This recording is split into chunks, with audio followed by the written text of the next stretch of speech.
অবশ্যই আমাদের নামাজের মতো ওদের বিরুদ্ধে কথা বলা ফরজ। মুসলমান বন্ধুরা রে আমার, ইহুদিদের যতগুলো নিকৃষ্ট অপরাধ, যতগুলো খারাপ অপরাধ ছিল, তার ভিতরে এক নাম্বার হলো আমার আল্লাহকে ফকির বানা। কিন্তু ওই বেঈমানেরা জানে না, আমার আল্লাহ বলেছিল, নবীজি আপনি যদি চান এই উহুদ পাহাড়টা স্বর্ণ হয়ে আপনার সাথে হাঁটতে হাঁটতে আপনার বাড়িতে চলে যাবে। একবার জোরে বলা যাবে কি সুবহানাল্লাহ? ক্ষমতা কার?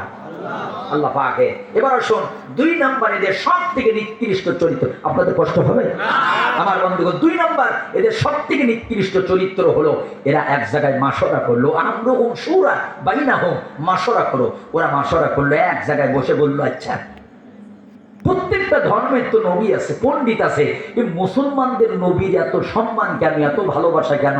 ওদের নবীর জন্য জিহাদের ময়দানে 83টা তীর খেয়েছে। সুবহানাল্লাহ। একজন বলে সামান্য স্টাডি করে নাই।